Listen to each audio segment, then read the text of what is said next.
Welcome to public TV news. బులెటిన్ల ముందుగా headlines. Police అధికారులకు కేటీఆర్ వార్నింగ్.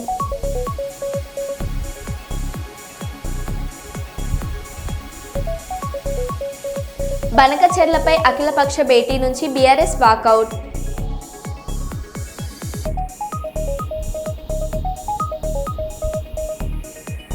వాహనదారులకు కేంద్రం గుడ్ న్యూస్.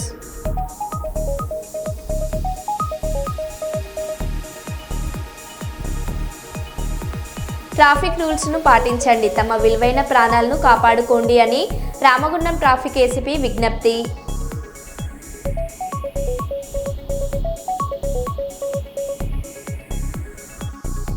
దొడ్డనేగేరి గ్రామంలో ప్రజల సమస్యలు తెలుసుకుంటున్న ఎమ్మెల్యే డాక్టర్ పార్థసారథి.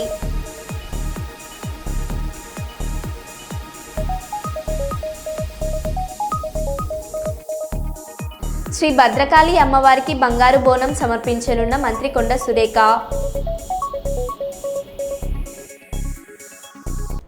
ఇక వివరాల్లోకి వెళ్తే, తెలంగాణ బనకచెర్ల ప్రాజెక్టుపై అఖిలపక్ష భేటీ జరుగుతున్న సంగతి తెలిసిందే. ఈ భేటీ నుంచి బీఆర్ఎస్ వాకౌట్ చేసింది. అలాగే సీఎం రేవంత్ రెడ్డి వ్యాఖ్యలకు బీజేపీ ఎంపీ అరవింద్ సైతం అభ్యంతరం వ్యక్తం చేశారు. తెలంగాణ రైతులకు కృష్ణా గోదావరి జలాలే ముఖ్యమని, రాజకీయాలకు అతీతంగా పార్టీలన్నీ పోరాడాలని సీఎం రేవంత్ రెడ్డి పిలుపునిచ్చారు. టెక్నికల్, లీగల్, పొలిటికల్గా బనకచెర్లను అడ్డుకుంటామని ఆయన తెలిపారు. అలాగే కుదరకపోతే న్యాయ పోరాటం చేస్తామన్నారు. ఇప్పుడు గోదావరి నదిని తీసుకున్నప్పుడు మహారాష్ట్ర తర్వాత ఆనాడు ఉమ్మడి ఆంధ్రప్రదేశ్, రాష్ట్ర విభజన జరిగిన తర్వాత తెలంగాణ తర్వాత ఆంధ్రప్రదేశ్. అంటే గోదావరి జలాలను 3 రాష్ట్రాలు పంచుకోవాలి, కృష్ణా నది జలాలను 4 రాష్ట్రాలు పంచుకోవాలి, మహారాష్ట్ర, కర్ణాటక, తెలంగాణ, ఆంధ్రప్రదేశ్. ఈ 2 నదులే life line for Telangana water. అంటే ఇది అగ్రికల్చర్ కావచ్చు, ఇది దేనికైనా కావచ్చు, మనకి డ్రింకింగ్ వాటర్ కానీ anything is life line for Telangana is Godavari and Krishna. దీనికి సంబంధించి ఉమ్మడి రాష్ట్రంలో ఉన్న వివాదాలు, సమస్యలు తెలంగాణ రాష్ట్రం వచ్చిన తర్వాత కొనసాగుతూనే ఉంది. దాంట్లో పరిష్కారం కోసం మనం వివిధ సందర్భాలలో వివిధ రకాలుగా ప్రయత్నాలు చేసాం. అయితే ఈరోజు ఇప్పుడు అత్యవసరంగా ఎందుకు ఈ సమావేశాన్ని ఏర్పాటు చేసినాం అంటే, రకరకాల చర్చలు జరుగుతున్నాయి, ఆరోపణలు, ప్రత్యారోపణలు, రాజకీయ పార్టీలు, రాజకీయ ప్రయోజనాలు, ఈ ప్రయత్నాలు జరుగుతూనే ఉన్నాయి. రాజకీయాలు ఎట్లున్నా తెలంగాణ రాష్ట్ర రైతాంగం యొక్క ప్రయోజనాలు దెబ్బతినకూడదు. ఈ ప్రభుత్వానికి తెలంగాణ ప్రజల యొక్క ప్రయోజనమే ప్రాధాన్యత తప్ప మిగతా ఏ అంశాలు ప్రాధాన్యత కాదు. ఇది ప్రాంతానికి సంబంధించిన సమస్య కాబట్టి రాజకీయాలకు అతీతంగా మనందరం కలిసికట్టుగా, ఎంఐఎంకి బీజేపీకి ideological differences are there, they cannot come together in ideology. Congress also. Yes. It's a hardcore hating and between you and there. So even BJP and Congress also same thing. Sir, BRS ఇతర పార్టీలకు ఉన్న సమస్యలు ఉన్నా ఇప్పుడు ఎందుకు అందరినీ మనం ఒక వేదిక మీదకి వచ్చినామంటే, ఇది పార్టీలు సిద్ధాంతాల కంటే కూడా ప్రజల ప్రయోజనం కీలకం. దీంట్లో ఏ విధంగా ముందుకు వెళ్ళాలంటే ప్రభుత్వం ఏం ప్రయత్నాలు చేసిందో మీకు వివరించి భవిష్యత్ కార్యాచరణ నిర్ధారించుకోవడానికి ఈరోజు మనం ఈ మీటింగ్ పెట్టినాం. మీటింగ్లో మీరందరూ సూచనలు ఇచ్చారు, వాటన్నిటిని కూడా అధికారులు నోట్ చేసుకున్నారు మీటింగ్ మినిట్స్. మీరు కొన్ని ప్రశ్నలు అంటే కొంత సమాచారాన్ని కూడా అడిగారు. డెఫినెట్గా మళ్ళీ మీకు ఆ సమాచారాన్ని ఇస్తాం. ఎందుకంటే ఇప్పుడు అక్రాస్ ద టేబుల్ అన్ని డీటెయిల్స్ కొంత చెప్పడానికి సమయం ఎక్కువ తీసుకుంటుంది కాబట్టి, ఇప్పుడు రఘునందన్ రావు గారు 968 టీఎంసీలు గోదావరిలో ఎన్ని వాడుకున్నారు, ఎన్ని పెండింగ్ ఉన్నాయి, ఎన్ని అనుమతులు వచ్చినాయి, బీకే అరుణ గారు ఎన్ని ప్రాజెక్టులు ముందుకెళ్ళినాయి, ఎన్ని ఉన్నాయని, అదేవిధంగా రవిచంద్ర గారు చాలా విషయాలు ప్రస్తావించారు. సరే, వాళ్ళ వ్యూస్ చెప్పిండ్రు. వ్యూస్ను ఒక పక్కన కన్సిడర్ చేస్తూనే మీరు అడిగిన ఇన్ఫర్మేషన్ కూడా మీకు చేరవేసే ప్రయత్నం చేస్తాం. ఎందుకంటే ఫర్దర్గా మనం మెటిక్యులస్గా ఈ ఇష్యూలో కలిసికట్టుగా మనం ముందుకు వెళ్ళాలి అని అంటే మీ సహకారం ఉండాలి. వాహనదారులకు కేంద్రం గుడ్ న్యూస్ చెబుతుంది. 3,000 చెల్లించి ఫాస్ట్గా పాస్ తీసుకుంటే ఏడాదిలో దేశవ్యాప్తంగా ఏ జాతీయ రహదారిపైన అయినా 200 ట్రిప్పులు ప్రయాణించవచ్చని కేంద్ర మంత్రి నితిన్ గడ్కరీ ప్రకటన చేశారు. కార్లు, జీపులు వంటి నాన్ కమర్షియల్ వాహనాలకే వర్తిస్తుందని స్పష్టీకరణ. ఆగస్టు 15 నుంచి ఇది అమల్లోకి వస్తుందన్న కేంద్ర మంత్రి नितिन गडकरी।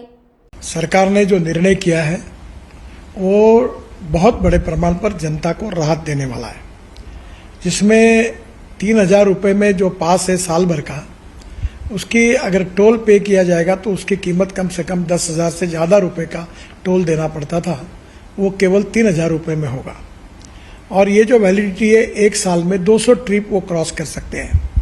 इसके साथ साथ 1 ट्रिप मीन्स 1 टोल को क्रॉस करना। इसका फायदा ये होगा कि 200 ट्रिप्स यानी 200 टोल क्रॉस करना होगा और 1 टोल क्रॉसिंग की एवरेज कॉस्ट केवल 15 रुपये पड़ेगी। कुछ जगह पर ये 80 रुपये है, 50 रुपये है, 100 रुपये है, तो ये केवल 15 रुपये हो जाएगी। और मान लीजिए 1 टोल पर आप 50 रुपये भी देते हो तो 200 टोल क्रॉस करने पर उसकी कीमत 10,000 होगी। उसके बदले में आपको केवल 3,000 रुपये में ये पास मिलेगा, एनुअल पास, और सालाना 7,000 रुपये की बचत होगी। और अभी जो सिस्टम हम लोग ला रहे हैं उसके बाद टोल नाके पे जैसे रुकना पड़ता था, रुकने की भी जरूरत नहीं पड़ेगी और निश्चित रूप से ये जनता को ये स्कीम से राहत मिलेगी। ये स्कीम केवल नेशनल हाईवे के लिए है क्योंकि वही हमारा अधिकार है। बाकी रोड जो स्टेट के होते हैं उसके ऊपर ये लागू होने का प्रश्न ही नहीं होता। मैं फिर से एक बार आपको ये विश्वास दिलाता हूँ कि इससे काफ़ी बड़ी राहत मिलेगी और 15 अगस्त से ये स्कीम पूरे भारत भर शुरू होगी और जिसमें निश्चित रूप से आपकी जो तकलीफ थी वो कम होगी। मैं फिर से एक बार आप सबका बहुत बहुत अभिनंदन करता हूँ और आपको शुभकामनाएं देता हूँ। धन्यवाद, नमस्कार। నేడు కాంగ్రెస్ పార్టీ సంస్థాగత నిర్మాణ సన్నాహక సమావేశంలో ఏఐసిసి మీనాక్షి నటరాజ్ మరియు తెలంగాణ ప్రదేశ్ కాంగ్రెస్ కమిటీ అధ్యక్షులు మహేష్ కుమార్ గౌడ్ ఆదేశాల మేరకు జగిత్యాల జిల్లా పరిధిలోని కోరుట్ల నియోజకవర్గంలో కాంగ్రెస్ పార్టీ సంస్థాగత నిర్మాణ ప్రక్రియలో భాగంగా మండలంలో మీటింగ్ అనంతరం గ్రామ అధ్యక్షులు, మండల అధ్యక్షులు, బ్లాక్ అధ్యక్షులు దరఖాస్తుల స్వీకరణ కార్యక్రమం అనంతరం కార్యక్రమాన్ని ఉద్దేశించి వైద్యుల అంజన్ కుమార్ మాట్లాడారు. ఎప్పటికప్పుడు సోషల్ మీడియాలో మనం చేస్తున్నటువంటి అభివృద్ధి, కాంగ్రెస్ పార్టీ దేశానికి చేసిన సేవ, కాంగ్రెస్ పార్టీ అంటే ఏంటి, కాంగ్రెస్ పార్టీ ఏ విధంగా దేశం కోసం ప్రాణాలు త్యాగం చేసి ఇన్ని 140 సంవత్సరాల కాంగ్రెస్ పార్టీ ప్రపంచ దేశంలో ఎక్కడ కూడా లేదు. ప్రపంచ దేశంలో ప్రజాస్వామ్యంగా కాంగ్రెస్ పార్టీ ఒక్కటే ఉంది. కాంగ్రెస్ పార్టీతో అన్ని వర్గాలకు న్యాయం జరుగుతుంది. కాంగ్రెస్ పార్టీతోనే బడుగు బలహీన వర్గాలందరికీ సంక్షేమాలు అందుతాయి, వారికి గుర్తింపు వస్తుంది. మనం ఈ రోజు చూస్తున్నాం, విజయనగరం చెప్పిన మంత్రిగారు విశ్వనాథ్ కూడా బీసీలకు మంత్రి పదవి, ఎస్సీలలో కూడా 2 వర్గాలకు ఆదరించిందంటే మనం ఎంత పార్టీ ఏ రకంగా ఆలోచిస్తుందో మీరు కూడా ఇది ప్రజల్లో తీసుకుపోవాలి, సోషల్ మీడియాలో తీసుకొచ్చి అబద్ధం. దళితుల పట్ల వివక్ష చూపిన Adoni BJP MLA Parthasarathi, TDP రాష్ట్ర మహిళా నాయకురాలు గుడిసె కృష్ణమ్మపై ఎస్సీ ఎస్టీ కేసు నమోదు చేయాలని దళిత హక్కుల పోరాట సమితి నాయకులు డిమాండ్ చేశారు. కర్నూలు పట్టణంలోని కలెక్టరేట్ కార్యాలయం, గాంధీ విగ్రహం ముందు దళిత హక్కుల పోరాట సమితి ఆధ్వర్యంలో పెద్ద ఎత్తున నిరసన చేపట్టారు. ఈ కార్యక్రమంలో అదోని మండలం దానాపురం గ్రామ సభలో ఓ దళిత సర్పంచ్ రాజశేఖర్పై కుల వివక్ష చూపి వేదికపై స్థానం కల్పించకుండా వేదిక కింద నిల్చోబెట్టి ఓ దళిత సర్పంచ్ రాజశేఖర్ను అవమానించపరిచినందుకు తక్షణమే అదోని ఎమ్మెల్యే పార్థసారథి, రాష్ట్ర మహిళా నాయకురాలు గుడిసె కృష్ణమ్మ దళితులకు క్షమాపణ తెలియజేయాలని డిమాండ్ చేశారు.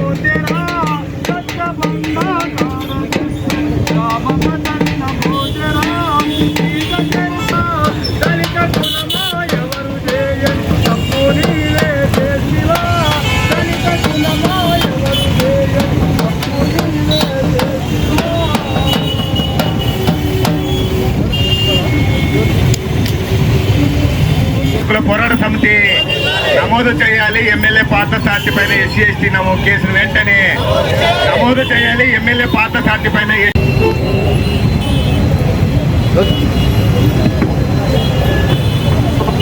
ఆదోని మండలం ధనాపురం గ్రామంలో జరిగినటువంటి తెలుగుదేశం కూటమి గ్రామ సమావేశంలో ఆ ధనాపురం గ్రామానికి చెందినటువంటి దళిత సర్పంచ్ అయినటువంటి రాజశేఖర్ని కులం పేరుతో ఎస్సీ కులం అయినందుకే వేదిక పైనకి గుడి కట్ట పైనకి రాకూడదని చెప్పేసి అక్కడే ఉన్నటువంటి ప్రజాప్రతినిధులు ఆదోని ఎమ్మెల్యే పార్థసారథి అదేవిధంగా ఎమ్మెల్సీ గుడిసె కృష్ణమ్మ ఇద్దరు ఉన్నప్పటికీ కూడా వాళ్ళు ఎస్సీ అయినందుకు బయట కేసు నమోదు చేసి బహిరంగంగా క్షమాపణ చెప్పాలని చెప్పేసి మేము డిమాండ్ చేస్తున్నాం. కలెక్టర్ గారికి మేము మనవి చేస్తున్నాం. ఈ మధ్యకాలంలో మరి ఆదోని ఆలూరు కోసిగి ఈ ప్రాంతంలో అట్రాసిటీస్ విపరీతంగా పెరిగిపోతున్నాయి. దీనికంత కారణం జరిగినటువంటి అట్రాసిటీస్ పైన సీరియస్గా స్పందించకపోవడం వల్ల, కఠిన చర్యలు తీసుకోకపోవడం వల్ల ఇవి జరుగుతున్నాయి. తక్షణమే మరి రాజశేఖర్ని కులం పేరుతో అవమానించినటువంటి పార్థసారథి పైన అదేవిధంగా గుడిసె కృష్ణం పైన ఎస్సీ ఎస్టీ కేసు నమోదు చేయాలని చెప్పేసి మేము డిమాండ్ చేస్తున్నాం.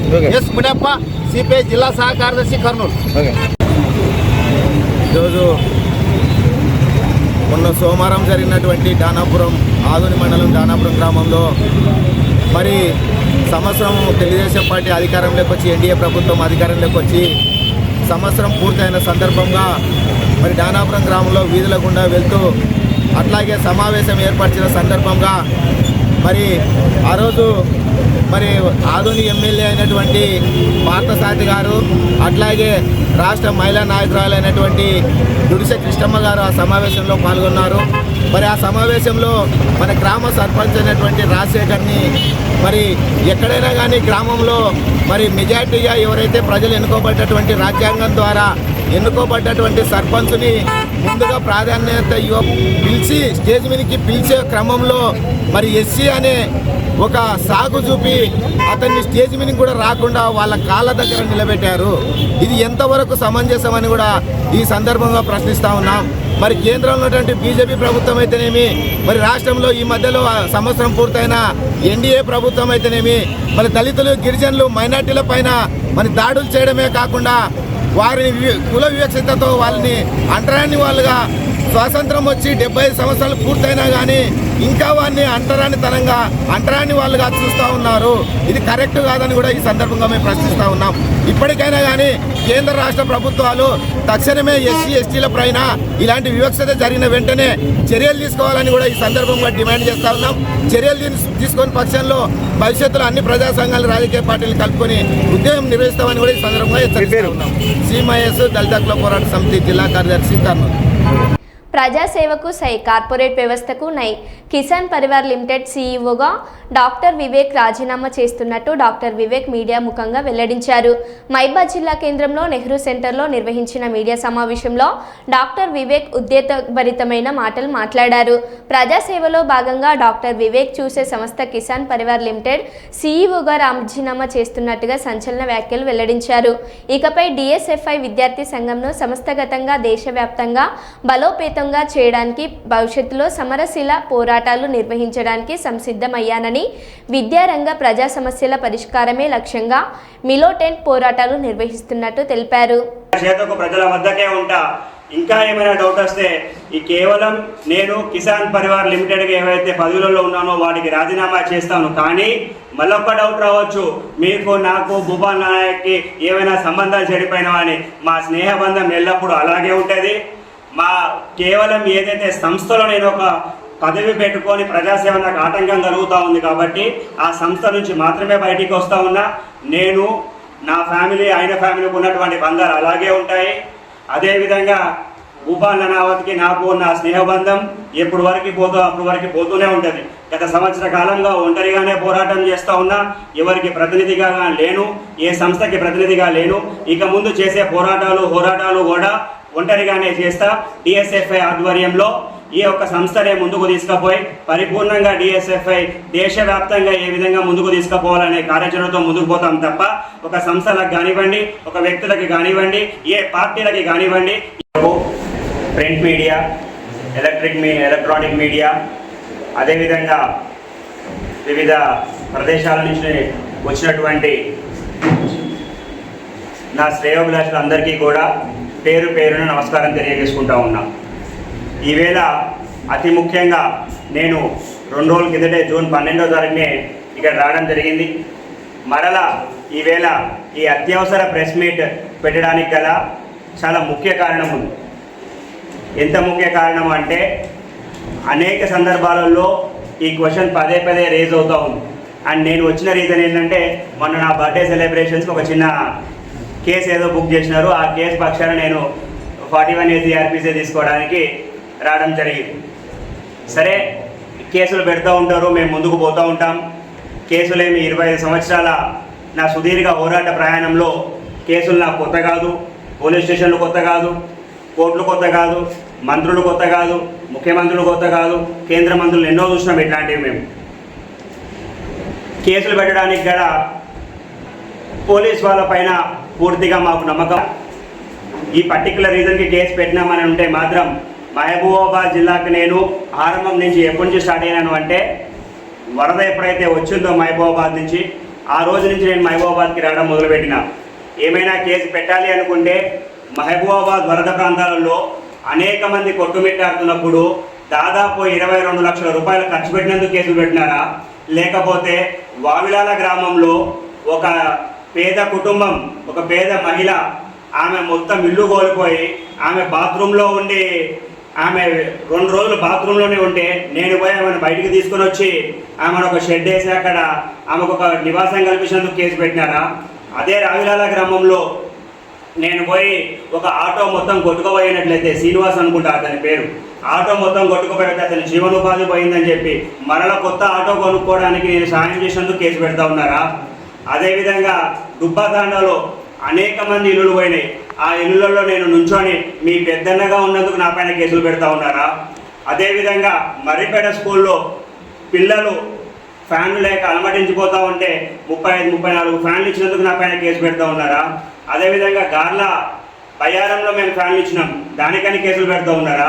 అదేవిధంగా మహబూబాబాద్ మోడల్ స్కూల్కి నా వంతు సహాయం చేసినాం, దానికని కేసులు పెడతా ఉన్నారా? ఇట్లాంటి నేను చెప్పుకుంటూ పోతా ఉంటే ఒక రోజు మొత్తం అవుతుంది. మొన్నటికి మొన్న ఎవరూ లేనిది డోర్నకల్ పుణ్యతండాలో ఒక పేద కుటుంబం, ఒక సుమారు 80 సంవత్సరాల వృద్ధ జంటలు, వాళ్ళు ఇల్లు కోల్పోతే రోడ్డు పైన పడుకొని ఉంటే వాళ్ళకు తీసుకుపోయి ఒక నివాస గృహం చేసినందుకు నా పైన కేసులు పెడతా ఉన్నారా? ఈ కేసులకో దేనికో ఇట్లాంటి 100 కేసులు పోయినా 100 సార్లు జైలుకు పోవడానికి కూడా నేను సిద్ధంగా ఉన్నా. మహా అంటే 15 రోజులు, 30 రోజులు, 40 రోజులు మాత్రమే నన్ను లోపల చేయగలరు. నాలాంటి వాళ్ళు 100 మంది అంబేద్కర్లు గుర్తురు, అది మాత్రం చేసుకోవాలా. కేవలం నేను ఫాలో అయ్యేది ఒక్కటే అంబేద్కరిజం మాత్రమే. అంబేద్కరిజం వదిలేసి వేరేదేమీ కూడా ఫాలో కాను. ఇవన్నీ చూసిన తర్వాత, ఇన్ని పరిస్థితులు అన్నీ చూసిన తర్వాత నాకు మున్ముందు ఏమర్థమైంది అంటే ఇంకా నా పేరు పైన అనేక కేసులు బుక్ అయ్యే అవకాశాలు చాలా ఉన్నాయి అని చెప్పి. సో నేను తీసుకుంటున్నటువంటి ఈ నిర్ణయం అది కఠోర నిర్ణయమో నాకు తెలియదు, కాకపోయినా సరే నిరంతరం ప్రజాసేవలో ఉండాలి అని చెప్పి నిర్ణయం తీసుకుంటున్నాను. రోజా వీధి స్థలం నేడు జోహరాపురం స్థలం, రేపు ఎక్కడి స్థలం ఆక్రమిస్తారోనని ఆందోళన చెందుతున్న కర్నూలు ప్రజలు. కర్నూలు నగరంలో స్థలాలు ఆక్రమణ ఒక్కొక్కటి బయటకు వస్తున్నాయి. కర్నూలు నగరంలోని రోజా వీధిలో నీ మధురస స్థలాన్ని ప్రజాప్రతినిధుల అండతో ఆక్రమిస్తున్నారని కొందరు చెబుతుండగా, మరికొందరు జోహరాపురం గ్రామ పరిధిలో మా పొలాన్ని ప్రజాప్రతినిధులు ఆక్రమించేందుకు కుట్రలు చేస్తున్నారని బాధితులు పెద్ద స్వామి కుటుంబ సభ్యులు కలెక్టర్ కార్యాలయం ఎదుట నిరసన చేసిన సంఘటనలు జరుగుతున్నాయని అన్నారు.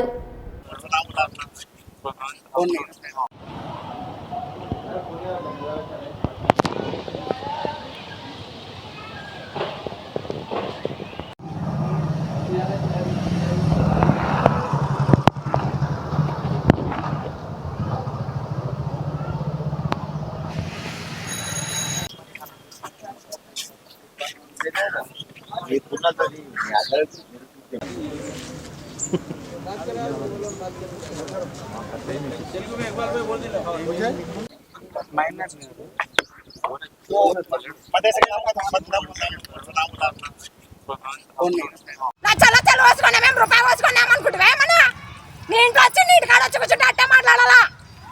సిగ్గుచారం ఉండాలా? పొద్దున పోలీసు వచ్చి చెప్పి వాళ్ళనా మళ్ళీ రూపాయి వచ్చి కూర్చున్నారు, రూపాయి వచ్చి అందరు లక్షల్లో పోసుకొని ఉంటారు.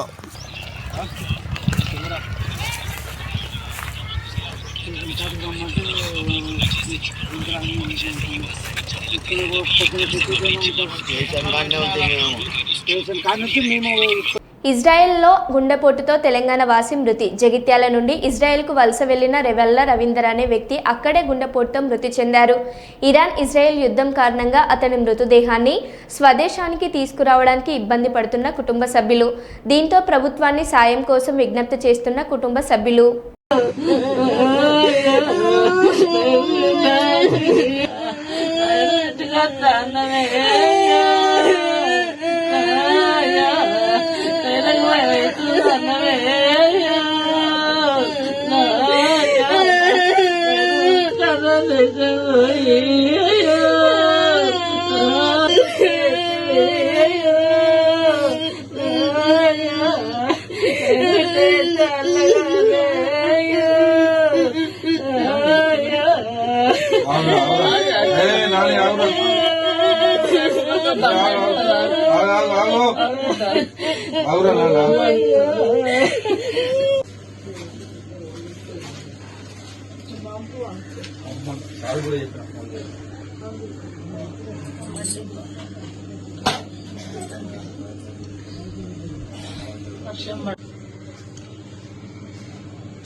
ఆత్మ సాక్షాత్కారానికి తపస్సే సాధనమని, బ్రహ్మ జిజ్ఞాసమే మోక్షానికి కారణమని చాగలమరి వేదాంత ఫౌండేషన్ శ్రీ శివ రాగానందాశ్రమ పీఠాధిపతులు శ్రీ శ్రీ అభినవ శంకరానందగిరి స్వామీజీ అన్నారు. అస్పారి మండలం జోహరాపురం గ్రామంలోని శ్రీ శ్రీ శ్రీ రాజయోగానంద స్వామివారి 43వ ఆరాధన మహోత్సవాలలో భాగంగా 3 రోజుల వేదాంత సభలు ప్రారంభమయ్యాయి. ఈ కార్యక్రమాలకు అనేక జిల్లాల నుండి వివిధ పీఠాధిపతులు, మఠాధిపతులు పాల్గొని అనుగ్రహ భాషణ చేశారు.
అక్కడ చూడండి, ఏడుకొండలవాడ వెంకటరమణ గోవింద గోవింద, ఆపద్బాంధవ అనాథరక్షక గోవింద గోవింద. జయ రామ జయ జయ రామ, శ్రీరామ జయ రామ జయ జయ రామ, శ్రీరామ జయ రామ జయ జయ రామ, శ్రీరామ జయ రామ జయ జయ రామ, శ్రీరామ జయ రామ జయ జయ రామ, శ్రీరామ. శాస్త్రంలో ఎటువంటి ఇబ్బందులు ఎక్కడ ఇబ్బంది ఉంటుందంటే శిష్యుని యొక్క అధికారిత్వంలో ఉంటుంది. అందుకే ప్రతిదీ అర్థిస్తే సరిపోదు, దానికి మనం సమర్థిగా కాదా అని చూసుకోవాలి. ఎందుకని మనకు ఆ సామర్థ్యం ఉందా లేదా అని చూసుకోవాలి. అందుకే అధికారి అంటే ఎవరు అంటే విధివత్ వేదాంగ పరిజ్ఞానేన అస్మిన్ జన్మని జన్మాంతరేవ కామ్య నిషిద్ధ వర్జన పురస్సరం నిత్య నైమిత్తిక ప్రాయశ్చిత్త ఉపాసన అనుష్ఠానేన నితాంత నిర్మల స్వాంతః సాధన చతుష్టయ సంపన్నః అధికారి అన్నారు. ఒక అధికారితో కావాలంటే ఏం చేయాలి? మొదటిది కొద్దిగా మేధా శక్తి ఉండాలి. గురుగారు బ్రహ్మతత్వాన్ని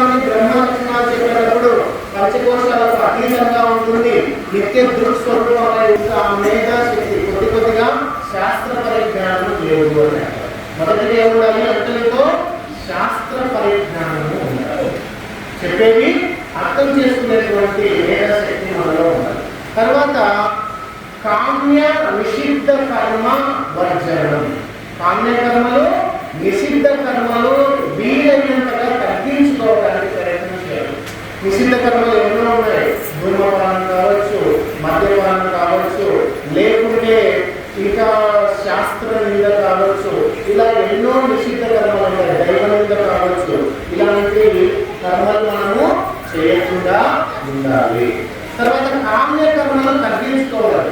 కామ్య కర్మలు అంటే అవసరానికి నుంచి ఏది కావాలనుకున్నా అది కామ్య కర్మ కిందకి వస్తుంది. కాబట్టి కామ్య కర్మలు తగ్గించుకోవాలి. ఇవి చేయడం వల్ల అధికారిత్వము వస్తుంది. తర్వాత నిత్య నైమిత్తిక, తర్వాత ప్రాయశ్చిత్త మరియు ఉపాసన అనే 4 కర్మలు చేయాలి. నిత్య కర్మలు చేయాలి. నిత్య కర్మలు నిత్య అర్చన. మరో బులెటిన్లో మళ్ళీ కలుద్దాం. Stay tune.